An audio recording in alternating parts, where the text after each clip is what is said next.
할렐루야. 이제 오늘부터 이제 사사기 6장이 이제 시작이 됩니다. 사사기 6장은 이제 다섯 번째 사사죠. 다섯 번째 사사 기드온의 이야기입니다. 사사기에 나오는 사사는 총 12명이 있죠. 12명 중에 12명 중에는 대사사가 있고 또 소사사가 있습니다. 대사사는 6명이에요. 소사사는 몇 명일까요? 이게 어려운 문제예요. 사사가 12명인데 참나. 아니 5대5로 나누자. 근데 누가 5야? 지금 이거랑 사사가 12명인데 대사사가 6명이에요. 소사사 몇 명이에요? 아직도 어려워요. 네, 소사사도 6명이겠죠. 그럼 대사사와 소사사를 나누는 기준은 뭘까요? 키가 크면 대사사, 작으면 소사사일까요? 아니면 그 사사가 행한 업적, 큰 업적을 이루면 대사사, 아니면 또 뭐가 있을까요? 통치 기간, 오래 통치하면 대사사, 작게 통치하면 소사사, 이런 걸까요? 다 아니에요. 그냥 분량의 차이입니다. 분량의 차이. 예. 그래서 그 사사의 기사가 길게 나오면 대사사고, 아주 짧게 한 절에 끝난다든가 한 절에서 세 절 사이에 끝나면 이제 소사사라고 할 수 있어요. 자, 그러면 여러분 기드온은 대사사일까요? 소사사일까요? 예, 기드온은 대사사예요. 무려 6장부터 8장까지 기드온의 기사가 나옵니다. 그러니까 기드온은 대사사예요. 그럼 우리가 좀 전에 지난 시간까지 나누었던 드보라는 대사사일까요? 소사사일까요? 드보라 역시 대사사예요. 예, 이제 아시겠죠? 자, 그러면 이제 본격적으로 사사기 6장 기드온의 이야기를 이제 시작을 해보도록 하겠습니다. 자, 사사 드보라가 통치하는 동안에 이스라엘은 무려 몇 년 동안 40년 동안 평안기를 이제 누리게 돼요. 자, 그런데 안타깝게도 또 다시 이스라엘 백성들은 여호와 하나님 앞에서 악을 행하게 됩니다. 그래서 하나님이 이제 이스라엘을 징계하시게 되는데 이번에는 이스라엘을 미디안의 손에 붙이시게 돼요. 그래서 미디안에게 괴롭힘을 당하게 되는데 몇 년 동안 7년 동안 미디안에게 이스라엘이 괴롭힘을 당하게 됩니다. 자, 그런데 여러분 이 7년 이것은 그들의 압제기라고 하죠. 이 압제기는 누가 정하는 거예요? 하나님이 정하시는 걸까요? 심판은 하나님이 정하시는 거예요. 그런데 그 심판기를 끝내는 것은 어찌 보면은 우리가 정하는 거예요. 어떻게 할 때? 우리가 하나님을 찾고 하나님께 부르짖을 때, 그때에 하나님은 마음을 돌이키셔서 그들을 구원할 한 사사를 세우시게 되는 거잖아요. 자, 그러니까 우리도 마찬가지인 것 같아요. 때로는 우리의 연약함, 우리의 잘못, 우리의 죄로 말미암아 우리가 하나님의 징계를 받을 수 있어요. 자, 그러나 그 징계 길을 끝내는 것은 어찌 보면 그것은 우리에게 달려 있는 것입니다. 우리가 빨리 돌이키고 하나님을 찾고 하나님께 부르짖을 때 하나님도 마음을 돌이키시는 거예요. 자, 그것을 여러분들이 꼭 기억하셨으면 좋겠어요. 자, 그렇게 이스라엘은 미디안에 의해서 7년 동안 이제 괴롭힘을 당하게 되는데, 우리가 7년이라고 하니까 이전에 그 사례들에 비해서 좀 적지요, 그렇죠? 그래서 7년밖에 안 되니까 뭐 별거 아니겠구나라고 생각할 수 있는데 그렇지 않습니다. 이 미디안은요, 굳이 맛으로 표현하면 매운맛이에요. 매운맛도 매운맛 3단계, 굉장히 매운 맛이라고 할 수 있습니다. 이들이 얼마나 악독했냐면 그것이 이제 2절에 나옵니다. 이스라엘 자손이 미디안으로 말미암아 산에서 웅덩이와 굴과 산성을 자기들을 위하여 만들었으며. 자, 그러니까 무슨 말이냐면 이 미디안의 괴롭힘이 너무 힘든 거예요. 너무 괴롭고 견딜 수가 없어서 이들이 어떻게 했냐면 산으로 올라가 가지고서 그곳에서 웅덩이와 굴을 파고 산성을 파고 그래서 거기에서 숨어 지낼 정도였다라는 거예요. 이들이 어떻게 괴롭힘을 당했느냐? 자, 그것은 이제 3절부터 나와요. 이스라엘이 파종한 때면 미디안과 아말렉과 동방 사람들이 치러 올라와서 진을 치고 가사에 이르도록 토지 소산을 멸하여 이스라엘 가운데서 먹을 것을 남겨두지 아니하며 양이나 소나 나귀도 남기지 아니하니 이는 그들이 그들의 짐승과 장막을 가지고 올라와 메뚜기 떼 같이 많이 들어오니 그 사람과 낙타가 무수함이라. 그들이 그 땅에 들어와 멸하려 하니. 그러니까 정리하면 뭡니까? 한마디로 이스라엘이 파종할 때, 추수할 때가 되면은 그냥 어김없이 이 미디안 사람들이 쳐들어오고 아말렉 사람들이 쳐들어오고 동방 사람들이 쳐들어와 가지고서 토지 소산을 하나도 남기지 않고 그냥 싹 다 긁어갔다라는 거예요. 이 토지 소산뿐만이 아니라 그들의 말은 없겠죠. 그들의 뭐 나귀와 소와 양과 이런 모든 가축들까지 그냥 싹 다 털어갔다라는 거예요. 하나도 남기지 않고. 어떻게? 메뚜기 떼 같이. 여러분, 메뚜기 떼가 한번 휩쓸고 지나가면 녹색이 없어진다 그러죠. 그러니까 그만큼 이들이 뭔가 파종하고 또 추수할 때만 되면은 열심히 일을 해가지고서 뭔가 이렇게 좀 땅의 소산을 거두기만 하면은 그냥 싹 다 이제 가져가 버리는 거예요. 그러니까 여러분, 지금 이 이스라엘 백성들이 당하고 있는 고통과 괴로움은, 이것은 그냥 단순히 그냥 이 미디안에 의하여 당하게 되는 그냥 가난함과 궁핍함 이런 정도가 아닌 거예요. 지금 이들의 괴로움, 이들의 고통은 뭡니까? 바로 이들이 땀 흘려 수고한 수고의 열매를 다 빼앗기는 거예요. 그러니까 이것은 소망이 없는 거예요. 완전히 지금 절망밖에 없는 상황입니다. 차라리 식민지 해가지고서 그냥 조공을 바쳐라. 그러면은 훨씬 낫죠. 왜냐하면 조공을 바치는 거는 그냥 자기 소산의 몇 프로를 떼어서 그냥 바치면 나머지 가지고서 그냥 힘들더라도 근근히 그냥 살아가면 돼요. 그런데 지금 이 상황은 그게 아닌 거예요.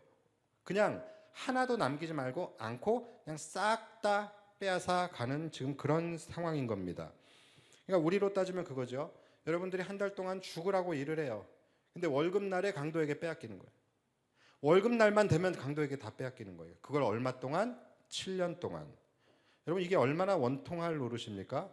그 땅은 분명히 하나님이 약속하신 대로 젖과 꿀이 흐르는 축복의 땅이에요. 열심히 수고하면, 열심히 농사 지으면 풍성한 열매를 거둘 수 있는 곳이 바로 가나안이에요. 그런데 그럼 뭐 하냐라는 거예요. 그럼 뭐 합니까? 그것들이 다 남의 것이 되어져 버리게 되는 거예요. 여러분, 하나님이 우리를 돌보시지 않고 하나님이 우리를 지키시지 않으면 우리의 삶도 이렇게 될 수 있는 것입니다. 열심히 수고하고 노력은 하지만 그것이 내 삶의 풍요와 행복으로 나아가지 못하는 거예요. 그렇게 연결되지가 않는 거예요. 나는 정말 열심히 노력하며 살고 있는데 결실은 다 남이 가져가는 것 같고, 정말 죽서서 뭐 주는 것 같고, 모든 결실과 결과와 열매와 공로, 이 모든 것들 다 남이 가져가게 되고 나는 실제적으로 하나도 누리는 것이 없는 그러한 삶. 그래서 날마다 두려움과 불안함 속에서 살아가는 삶. 그런데 여러분, 이거보다 더 문제가 뭐냐면 굉장히 이상한 현상이잖아요. 나는 열심히 일하는데 수고하는데 수고의 열매가 없어. 이거는 너무나도 이상한 현상입니다. 그런데 이것을 이상하게 여기지 않고 이걸 받아들이며 사는 거예요. 그냥 세상은 원래 그런 거야. 재수가 없어서 그래. 운때가 안 맞아서 그래. 내가 부족해서 그렇지. 뭐 이렇게 하면서 자신의 무능함을 그냥 자책하면서만 살아가게 되는 것이죠. 여러분, 이것은 정말로 안 좋은 거예요. 물론 우리가 자기 자신을 성찰하고 때로는 반성하고 자책하고 자성하고 뭐 이런 거 뭐 필요하죠. 물론 필요한 거예요. 그런데 자책만 하며 살아가는 것, 그리고 팔자 탓하고 상황 탓하고 남 탓하고 그렇게 살아가는 것은 결국은 이 문제를 직시하지 않고 도망가고 회피하는 것밖에 안 되는 것입니다. 열심히 사는데 열매가 없다면 거기에 대한 문제와 원인을 찾아야 되는 거예요. 육적으로 해결이 안 되면 이것은 영적인 문제구나라는 것을 인식할 수 있어야 되는 거예요. 내 삶이 뒤틀리기 시작해. 그러면 하나님과 나와의 관계가 뒤틀린 것이 없는가라는 것을 우리는 생각하고 그 부분에 대해서 우리가 문제점을 인식할 수 있어야 된다는 거예요. 그런데 계속 그것을 그냥 육적인 문제로만 풀어가려고 하다 보니까 방법도 없는 것이고, 방법이 없으니까 그냥 받아들이고 포기하고 남 탓만 하고 상황 탓하고 환경 탓하고 그냥 자신의 부족함을 자책하면서 그렇게 살아가게 되는 것입니다. 오늘 이스라엘 백성들이 왜 이렇게 1년도 버티기 힘든 이러한 삶을 7년이나 당하고 살았던 것일까요? 자, 이 문제를 이들이 영적으로 풀려고 하지 않은 거예요. 영적으로 풀려고 하지 않고 육적으로만 풀려고 했기 때문에 이들이 어떻게 했다고 성경이 기록하고 있습니까? 2절에 보시면 이스라엘 자손이 미디안으로 말미암아 산에서 웅덩이와 굴과 산성을 자기들을 위하여 만들었대요. 그러니까 지금 이들은 자신들이 미디안에 의해서 이렇게 괴롭힘을 당하고 모든 것을 다 빼앗기고 있는 이 현실을 인정해 버린 거예요. 그래서 도망가고 회피하기 바빴던 거예요. 그래서 그들은 산으로 들어가서 웅덩이를 파고 동굴을 파고 거기에 숨어버린 것입니다. 여러분, 웅덩이, 동굴, 산성, 여러분 이 세 가지 공통점이 뭡니까? 공통점이 뭐예요? 바로 어두움에 갇히는 거예요. 바로 어두움입니다. 이들은 이 어두움 속으로 들어가 버린 거예요. 숨어버린 거예요. 지금 이들의 상황은 어떤 거예요? 지금 이들의 이스라엘 백성들의 운명에 지금 짙은 어두움이 드리워졌어요. 그러면 지금 이들의 해결 방법은 뭡니까? 빛 대신 하나님께 나아가야 되는 거예요. 하나님이 내려주시는 은혜의 빛이 지금 이들의 인생 가운데 이스라엘 땅에 지금 비춰져야 되는 것이죠. 그런데 이들은 어떻게 했어요? 자신의 인생에 자신의 삶에 어두움이 드리워졌다고 해서 더 어두움 속으로 그들은 숨어버리게 되는 거예요. 그래서 산에 들어가서 동굴을 파고 웅덩이를 파고 그곳에 숨어버리게 된 것입니다. 지금 이들의 상황은 이럴 때가 아니에요. 지금 육적으로 해결이 안 되는 이 문제는 지금 영적으로 해결을 해야 되는 상황이에요. 그런데 결국은 자기들이 파놓은 웅덩이와 동굴 속으로 숨어버리는 것을 이들이 선택한 것입니다. 근데 여러분, 우리도 살다 보면 이럴 때가 굉장히 많아요. 삶의 어두움이 드리워지고 고난과 시련이 찾아올 때 보통 성도들은요, 둘 중에 하나로 나아가게 됩니다. 그리고 그것은 굉장히 극과 극이에요. 내 삶의 어두움이 드리워졌을 때에 빛 대신 하나님께 나아가고 하나님을 찾고 하나님께 부르짖는 성도들이 있습니다. 반면에 내 삶의 어두움이 드리워졌을 때에 더 깊은 어둠 속으로 동굴을 파고 들어가는 사람들이 있습니다. 그런데 여러분, 제가 분명히 말씀드리는데 그 동굴에서 나오지 않는 이상 내 인생에 회복이라는 것은 존재하지 않게 됩니다. 이들도 마찬가지예요. 이들은 7년 동안 그 동굴에서 나오지 못했어요. 그래서 이들은 7년 동안 그들이 겪고 있는 그 지옥에서 한 발짝도 나아가지 못하게 됐어요. 우리도 마찬가지입니다. 혹시 여러분들이 지금 동굴 안에 숨어 있다라고 한다면 내가 숨어 있는 그 동굴에서 나오지 않는 이상 7년이 아니라 70년도 우리는 그 고통에서 벗어날 수 없게 될 수 있다라는 거예요. 물론 이해는 갑니다. 저도 예전에 힘들고 막 이런 문제들을 직시하고 싶지 않을 때에 저도 동굴을 파고 동굴 안으로 숨어 들어간 적도 많이 있어요. 물론 그 안에 있는 동안만큼은 내가 그 문제를 잠깐 동안이라도 외면하고 회피할 수 있기 때문에 그 안에서는 조금은 편할 수 있습니다. 그런데 여러분, 내가 동굴 안으로, 내가 더 어두운 곳으로 들어간다라는 것은 문제를 해결하는 것이 아니라 내 눈을 감아버리는 것입니다. 내 눈에 안 보이게 한다고 해서 그런데 있는 게 없어지는 것은 아니에요. 그것은 내 눈을 잠시 속이는 것밖에 되지 않습니다. 어둠 속에 들어가서 눈을 감아버리면 문제만 안 보이는 것이 아니라 소망도 안 보이게 되는 거예요. 어두워진 내 인생을 해결할 수 있는 유일한 방법은 그곳에 빛 대신 예수님께서 임하셔야 되는 것입니다. 그래서 여러분, 인생이 어두우면 반드시 빛으로 나아가셔야 되는 것이고, 육적인 한계에 부딪히면 영적인 돌파구를 찾으셔야 되는 거예요. 내 힘으로 되지 않을 때는 빛 대신 하나님의 도우심을 구해야 되는 것입니다. 그럴 때 하나님께서 어두워진 우리의 인생을 주님의 은혜의 빛으로 밝히 비춰주실 수 있는 거예요.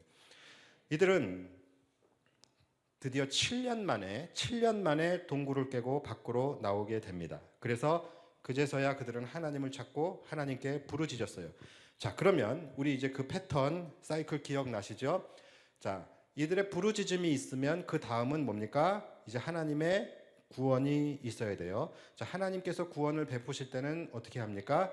이스라엘을 위한 한 구원자를 세우시게 되죠. 그것이 한 사사입니다. 자, 그런데 이번에는 패턴이 조금 바뀝니다. 이번에는 조금 달라요.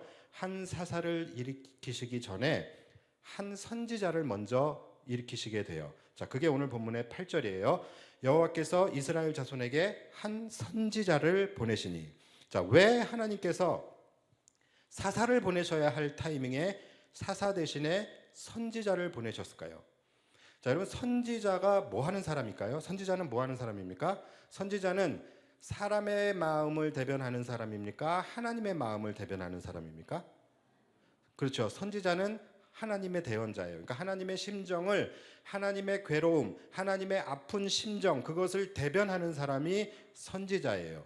그러니까 지금 이스라엘 백성들이 지금 땅굴을 파고 동굴을 파고 웅덩이를 파고 지금 그곳에 숨어 들어가 있는 것을 보면서 아마 하나님이 꽤나 마음이 아프시고 괴로웠던 것 같아요. 두 가지의 마음이 있으셨겠죠. 이스라엘 백성들의 죄악을 보면서 마음이 괴로우셨을 테고, 또 두 번째는 지금 이스라엘 백성들의 그 처절한 삶을 보면서 하나님의 마음이 아프셨을 거예요. 그래서 하나님은 그들을 위한 구원자를 보내시기 전에 하나님의 마음에, 하나님의 그 심정을 그들에게 이야기하고 싶으셨던 것 같아요. 자, 그래서 하나님께서는 선지자를 먼저 보내십니다. 그래서 그 선지자를 통하여 너희에게 왜 지금 이런 일이 일어나게 됐는지, 그리고 너희가 받은 은혜가 어떠한 은혜인지, 그리고 그러함에도 불구하고 너희가 어떠한 죄를 지었는지, 그리고 이 비참한 현실을 너희들이 벗어나기 위해서, 이 현실에서 구원받기 위해서 너희가 어떻게 해야 하는지, 이 부분을 바로 이 선지자를 통하여 다시 한번 상기시켜 주시고 싶으셨던 것 같아요. 그래서 하나님께서는 선지자를 보내서 그들에게 지금까지 베풀어 주신 하나님의 은혜, 그리고 그 은혜에도 불구하고 너희들이 지금 어떤 죄를 지었는지를 말씀을 해주십니다. 그게 8절에서 10절까지의 말씀이에요. 그런데 여러분, 지금 우리가 살아가고 있는 이 시대에도 마찬가지입니다. 지금은 우리가 하나님 앞에 부르짖을 때, 간절히 부르짖을 때 우리를 위하여 보내주시는 사사가 없어요. 그렇죠? 지금은 사사가 없고 사사 대신에 뭘 보내주십니까? 바로 선지자요? 지금 선지자는 있어요? 안녕하세요, 박주일 선지자입니다. 선지자가 있어요 지금? 지금 선지자 없죠? 하나님은 지금 사사 대신에 무엇을 보내주시냐면 바로 하나님의 말씀을 보내주시는 거예요.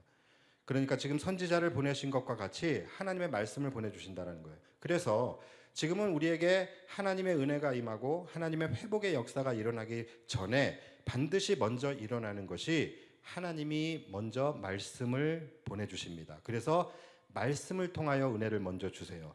말씀을 통하여 하나님의 심정을 깨닫게 하세요. 말씀을 통하여 하나님의 은혜를 깨닫게 하세요. 그리고 말씀을 통하여 나의 죄를 보게 해주세요. 그래서 하나님의 심정을 먼저 깨닫게 하십니다.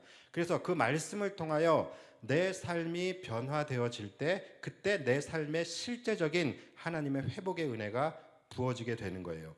그래서 여러분들 중에서도 하나님의 그 은혜를 경험하신 분들, 하나님이 여러분들의 삶을 회복시키는 그 회복의 은혜를 경험하신 분들은 아마 다 공감하실 거예요. 그 회복의 역사가 있기 전에 반드시 일어나는 것이 뭐냐면 말씀의 은혜입니다. 저도 제 삶 속에서 하나님께서 놀라운 방법으로 회복의 은혜를 부어주신 때가 있어요. 그런데 그때를 돌이켜보면 항상 그 전에 말씀의 은혜가 먼저 임해요. 그래서 내 안에 들려지지 않던 하나님의 말씀이 정말 천둥소리처럼 들려지게 되고, 그 말씀을 통하여 내가 받은 은혜가 얼마나 큰지를 다시 한번 깨닫게 되고, 또 그 말씀에 비추어서 나의 죄를 들여다볼 수 있게 되고, 또 나의 죄를 들여다보면서 하나님의 심정이 어땠는지를 다시 한번 깨닫게 되는 역사가 일어나게 됩니다. 그래서 말씀을 통하여 내 삶이 먼저 변화될 때, 그때의 실제적인 하나님의 회복의 역사가 일어나게 되는 거예요. 그래서 여러분, 오늘도 말씀을 들으실 때에 오늘의 말씀이 여러분들의 귀에 들려지기를 소원하십시오. 항상 하나님의 은혜 전에는 말씀의 은혜가 먼저 들어와야 됩니다.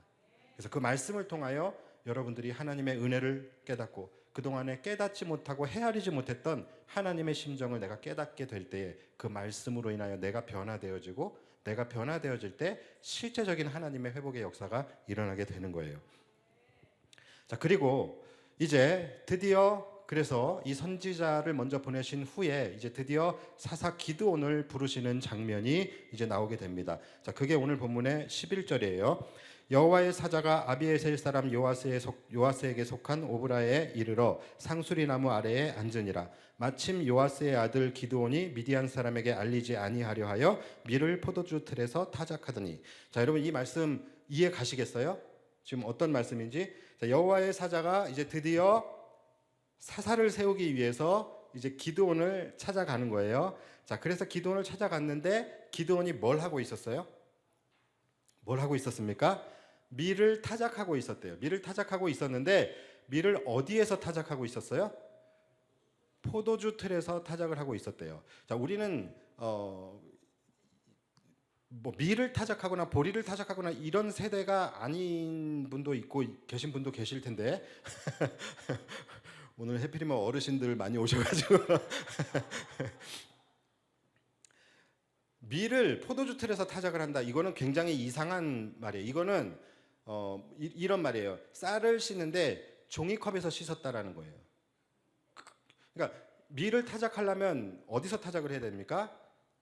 타작 마당에서 타작을 하는 거예요. 넓은 타작 마당에 밀을 쫙 깔아놓고서 그 다음에 그 타작하는 거 있잖아요. 그 나무 이렇게 긴 나무에 끝에 막 뭐 달려가지고서 그걸로 이제 이렇게 막 밀을 타작하면은 그게 막 이렇게 날리면서 막 그 겨는 날아가고 밀은 떨어지고 그래서 막 알곡과 가라지가 분리되는 거 저도 그냥 영상에서 봤어요. 그냥 해본 적은 없어요. 자, 그런 거 있잖아요. 예, 타작 마당에서 그래서 넓은 곳에서 해야 되는 거예요. 밀을 타작하는 것은. 그런데 지금 기드온은 어디서 하고 있는 거예요? 조그만 포도주 틀에서 하고 있는 거예요. 왜? 왜? 말씀에 나오잖아요. 미디안 사람에게 알리지 아니하리. 그러니까 이게 지금 좋게 얘기해서 알리지 않는 거지 누가 뭐 하려고 알려요? 미디안 사람에게 걸리지 않으려고, 들키지 않으려고. 왜? 들키면 이들은 어떤 사람들이에요? 인정사정 없는 자들이에요. 다 뺏어가 버려요. 그러니까 이 미디안 사람에게 들키지 않으려고 당당히 타작 마당에서 타작 못하고 저쪽 쭈그리고 앉아가지고서 포도주 틀에 앉아가지고서 두리번거리면서 그러면서 거기서 이제 밀을 타작하고 있었다라는 거예요. 그러니까 얼마나 지금 이 사람이 지금 소심한 거예요. 여러분, 이 기드온이라는 사람 대장부예요? 아니면은 찌질한 사람이에요? 어때 보여요? 미디안 사람이 볼까봐 저 포도주 틀에 가가지고서 그냥 조그만데 거기서 그냥 그거 하고 있었대요. 이게 대장부예요? 찌질한 사람이에요? 이 사람 용사예요? 겁쟁이에요? 그는 이스라엘을 구원할 수 있는 사사가 되기에는 전혀 합당하지 않은 사람이었어요. 이전에 나오는 4명의 사사들은요, 그래도 이 사람들은 용사들이었습니다. 이 사람들은 용기가 있는 사람들이었어요. 그런데 오늘 기드온의 모습은 뭐예요? 비겁하고 소심하고 찌질하고 겁쟁이고. 그 다음에 봐도 그래요. 이전에 나오는 4명의 사사는 하나님이 사사로 부르실 때에 예 하면서 나갔던 사람들이에요. 그런데 기드온은 하나님이 사사로 부르시려고 하니까는 계속 징징거려요.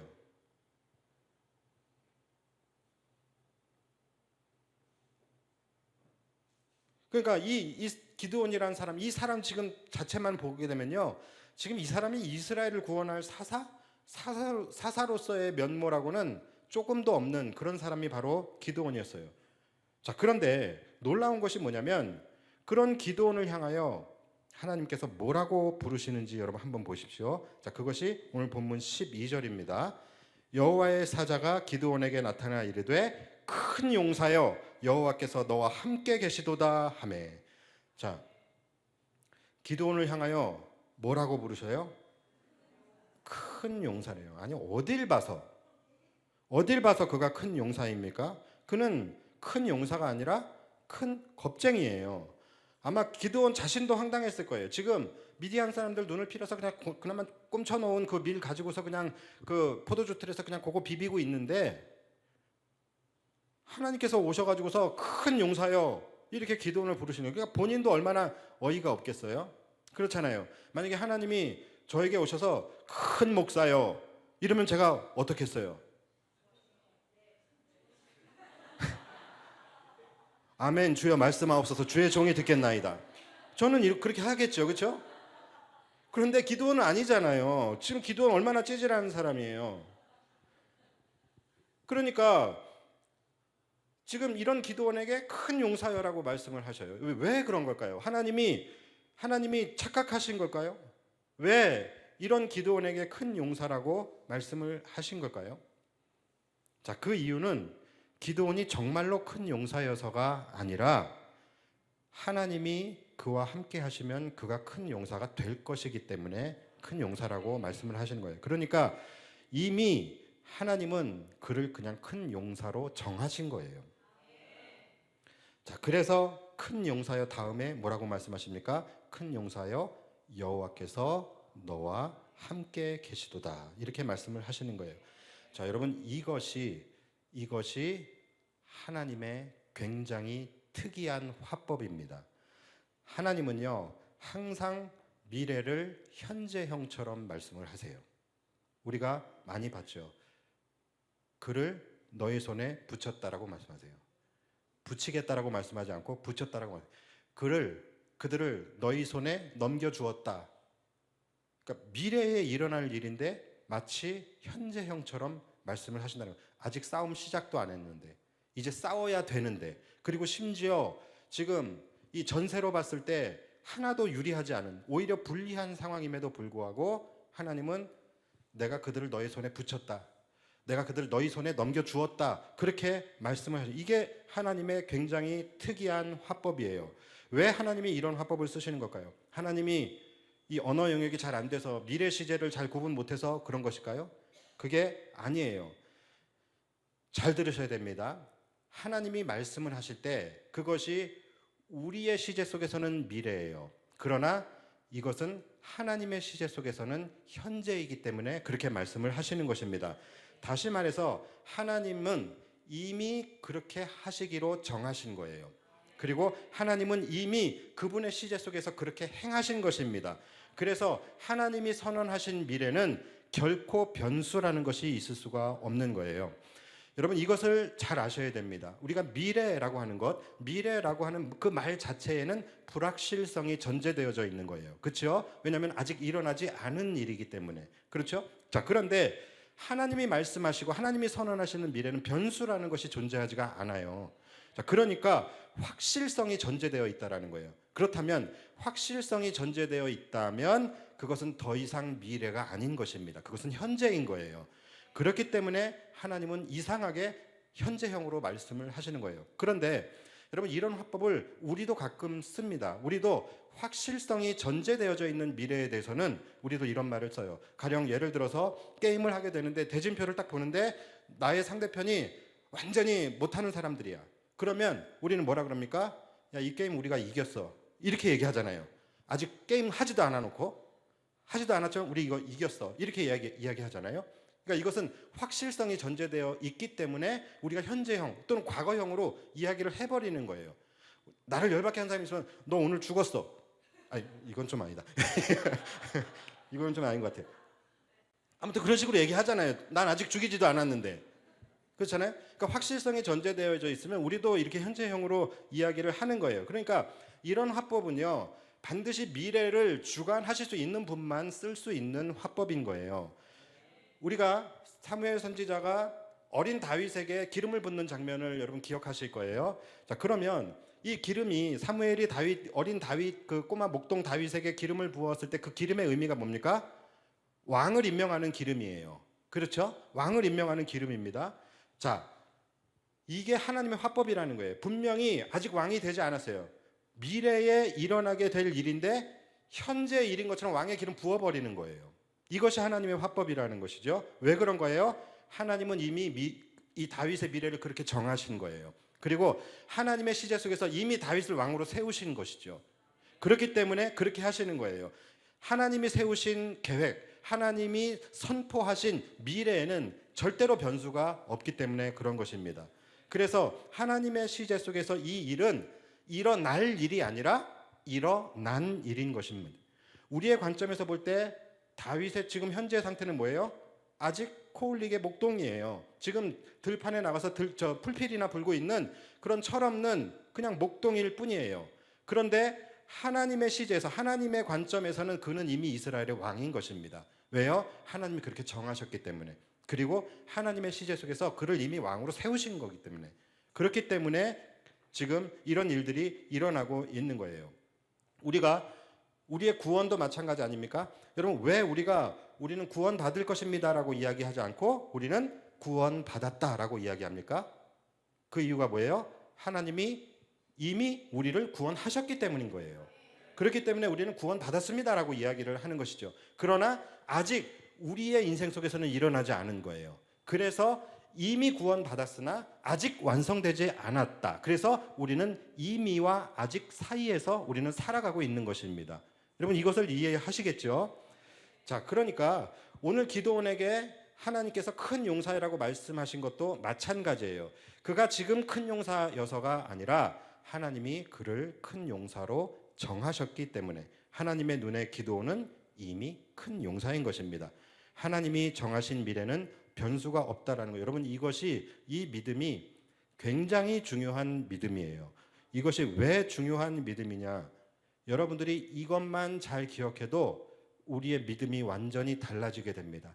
여러분이 이것만 잘 기억해도 여러분들이 말씀을 읽을 때 부어지는 은혜가 달라지고 말씀을 읽을 때 여러분들의 믿음이 성장하는 속도가 달라지게 돼요. 그래서 여러분 이 믿음이 너무나도 중요한 거예요. 우리는 말씀을 읽을 때에 사실은 참 좋은 말씀이다. 그리고 나에게 굉장히 필요한 말씀이고 또 나를 위한 축복의 말씀이다라는 것을 알아요. 그런데 마음에는 와닿지 않아요. 마음에는 와닿지 않아요. 왜요? 왜 그럴까요? 지금 나의 상황과 너무나도 괴리가 있기 때문에, 지금 나의 상황과 너무 동떨어져 있어요. 나는 지금 내 삶은 지금 바닥을 치고 저물어 가고 있는데 하나님의 말씀은 해가 힘있게 도둠같이 하시겠대요. 와닿지가 않아요. 좋은 말씀인 건 알겠는데 와닿지가 않는 거예요.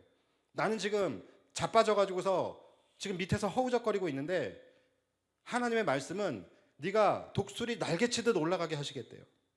그러니까 좋은 말씀인 건 알겠는데 하나도 와닿지가 않는 것이죠.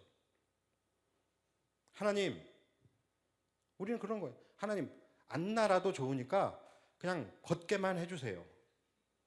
독수리 안 돼도 좋으니까 그냥 오리처럼 뒤뚱뒤뚱이라도 걷게만 해주세요.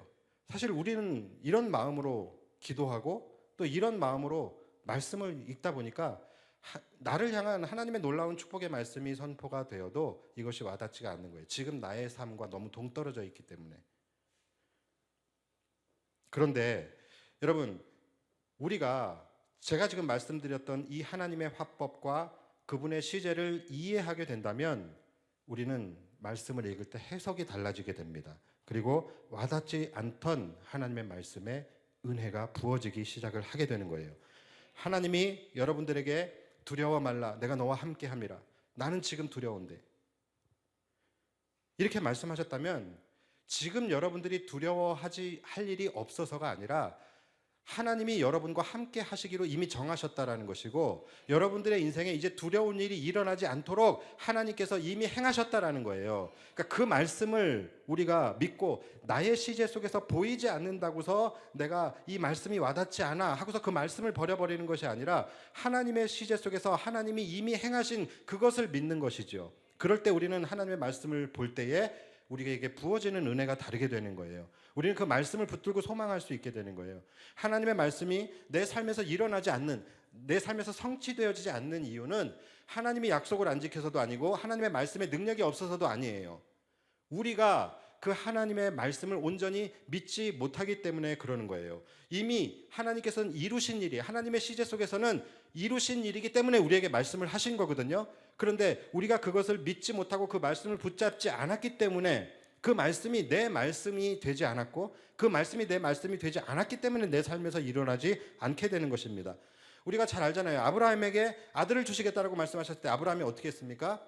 자신의 지금 상황과 너무 동떨어져, 자기가 지금 나이가 100살인데 아들을 주시겠다라고 하니까 이게 너무 동떨어져 있으니까 전혀 와닿지가 않는 거예요. 그러니까 그가 비웃잖아요. 하나님, 내가 지금 나이가 몇인데 아들을 주신다고 합니까? 그냥 이스마엘이나 잘 키우게 해주십시오. 이렇게 이야기하잖아요.